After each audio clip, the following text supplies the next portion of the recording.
l'invité de la matinale. KTO Radio. Notre invitée aujourd'hui est une des artistes québécoises les plus réputées et appréciées en France. Chanteuse, auteure, danseuse et même actrice, Natacha Saint-Pierre est avec nous pour parler notamment de son nouveau livre « Mes très chères saintes » publié aux éditions du Rocher. Natacha Saint-Pierre, bonjour. Bonjour. Merci d'être avec nous sur KTO Radio ce matin. Votre rentrée est chargée entre la sortie d'un nouvel album, Ma plus belle histoire d'amour, la préparation de votre tournée et donc ce nouveau livre. Vous y présentez 10 femmes, 10 saintes inspirantes, selon vous, de Sainte Geneviève à Catherine de Sienne, en passant par Mère Teresa, la Vierge Marie ou encore Thérèse d'Avila. Natacha Saint-Pierre, comment avez-vous choisi ces 10 femmes ? En fait, je les ai choisies parce qu'elles m'ont été suggérées sur l'autel d'une église où j'ai fait un spectacle. Le nom de ces 10 saintes avait été gravé et comme pour illustrer ces femmes qui avaient eu de l'importance dans l'histoire de l'église. Et j'ai eu envie d'en faire un album. Le projet ne s'est pas concrétisé et je me suis plutôt tournée vers le disque. Et pourquoi sont-elles inspirantes pour vous ? Que vous apportent-elles ?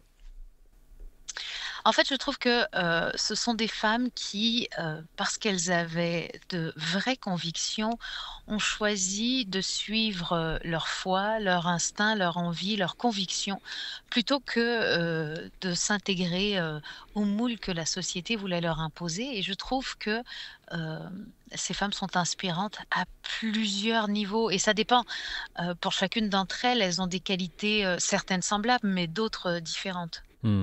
C'est aussi pour vous une façon de célébrer la place des femmes, de ces femmes de caractère, comme vous dites ? Tout à fait, c'est une façon de dire, en fait, si même une femme à l'époque du Moyen Âge a réussi à s'imposer, si même une femme, a réussi à commander, des guerriers comme l'a fait Jeanne d'Arc par exemple, nous on devrait réussir. Est-ce que parmi ces 10, elles ont toutes leur charisme propre qui vous porte, qui vous inspire, mais est-ce qu'il y en a une qui vous inspire plus particulièrement ? Je pense que je peux dire, et sans surprise pour vous, que celle dont je suis le plus proche, c'est Thérèse de Lisieux, puisque je pense simplement parce que je la connais mieux que les autres. J'ai beaucoup lu, ça fait 13 ans maintenant que je m'intéresse à Thérèse. Donc en 13 ans, on a le temps de découvrir un peu plus. Vous avez chanté, en parlant de Sainte Thérèse de Lisieux, les plus beaux poèmes de Sainte Thérèse de Lisieux, en collaborant notamment avec Thomas Pouzin du groupe Glorious, avec Grégory Turpin également. Quelles paroles, quels textes de la petite Thérèse continuent de vous nourrir aujourd'hui ? Oh, il y en a plein et ça dépend des moments parce que Thérèse, elle a été, très, prolifique au niveau de son écriture. Mais je pense que, des phrases comme «Aimer, c'est tout donner», ou «Aimer sans rien attendre en retour», sont l à mon avis, les plus universelles. Je recite l'album et l'une des chansons sur Sainte Thérèse de Lisieux que l'on diffuse assez régulièrement sous KTO Radio, est le titre de l'album Thérèse Vivre d'amour, publié en 2013.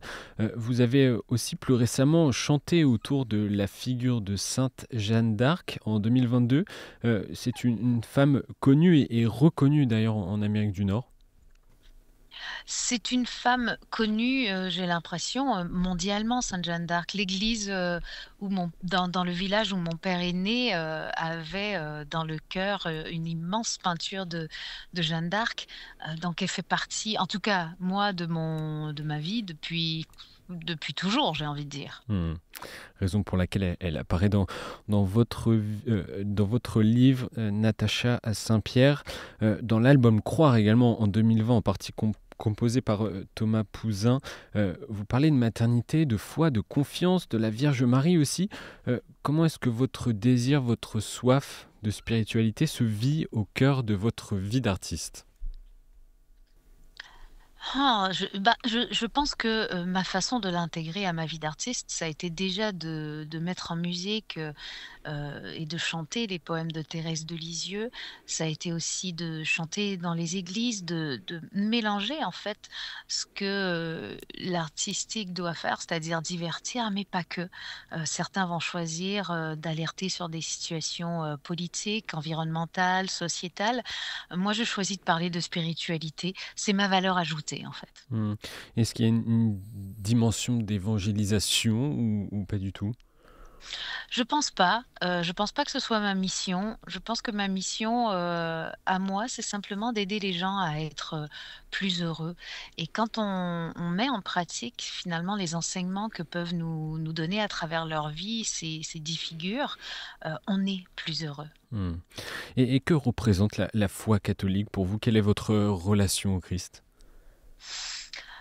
C'est des relations, j'ai l'impression, qui sont assez personnelles. C'est comme une Bien sûr, relation, oui. familiale, et chacun va y mettre à des moments différents de sa vie, différentes choses parce qu'on n'a pas toujours besoin du même accompagnement. Si je prends l'exemple d'un parent, on n'a pas toujours besoin qu'il soit présent, parfois plus, parfois moins, parfois c'est un confident, parfois c'est un guide, parfois c'est un garde-fou. Heu, c'est à peu près la même chose, j'ai l'impression. Mmh. Et pour vous, ça a varié au fil de votre vie, votre relation au Christ et à votre Tout à fait, intériorité? je pense que ça va continuer parce que je continue de grandir, je continue d'évoluer, je change. Je n'ai pas toujours les mêmes épreuves ou les mêmes Mmh. facilités. Donc oui, je suis normale, hein. Mais pour l'anecdote, parce qu'en travaillant sur, l'interview, j'ai appris que, vous avez un lien familial avec un pape, le pape Pie X, c'est vrai? Comment l'avez-vous découvert? C'est la sœur de ma grand-mère, Anna qui me l'a, raconté puisque en fait, je suis issue, d'une famille italienne qui s'appelle Bonesso, qui est arrivée au Canada dans les années 30. Mais bien avant ça, il y a très longtemps en Italie, la sœur, de la et elles étaient sœurs, la maman de Pité, c'est mon arrière, arrière, arrière, grand-mère, voilà. D'accord, mais c'est une histoire, de famille, donc aussi c'est ce lien familial et ce lien au Christ. Natacha Saint-Pierre, vous chantez, dans les salles de concert, on le sait. Vous avez aussi beaucoup chanté dans des églises. Qu'est-ce qui se passe de spécial quand on chante dans une église? Je pense que l'écoute des gens n'est pas le même, en fait. Ils viennent pas avec les mêmes attentes. On vient pas avec une attente de divertissement et de voir, des éclairages dans tous les sens. Nous, d'ailleurs, on prend le temps dans chaque église de bien les mettre en lumière, d'éclairer les architectures, parfois impressionnantes. D'autres fois, ce sont les œuvres d'art, qui sont, dans ces mêmes églises et on crée déjà une ambiance. Après, je pense que les gens sont plus attentifs au texte et quand on chante les poèmes de Thérèse de Lisieux, entre autres, c'est, je pense, important que les gens, puissent bien les entendre, bien les comprendre et les saisir parce que c'est ce qui fait toute la différence. Mmh. Et c'est pour ça que vous continuez régulièrement à chanter, dans des églises, même en France, régulièrement dans des tournées? Oui, j'aime ça, j'aime la relation avec le public que je peux créer dans une église.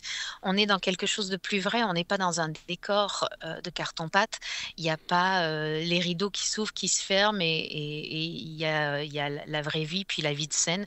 Là, on est, au milieu des gens, à la limite, parfois il y a deux trois marches avant que je sois, près de l'autel, mais c'est toujours, des relations très proches des gens. Mmh. Je le redis, je l'ai dit en début d'interview, vous êtes l'une des artistes québécoises. On aime bien en France les artistes québécois, l'une des plus appréciées. Et j'ai vu également que vous alliez obtenir ces prochains jours, ces prochaines semaines, la nationalité française également. C'est quelque chose d'important pour vous. Expliquez-nous rapidement, en quelques mots, en quelques phrases, votre lien avec la France. Bah, je ne sais pas si j'obtiendrai cette nationalité, mais en tout cas, j'en ai fait la demande. Je suis en train de faire les démarches pour la naturalisation.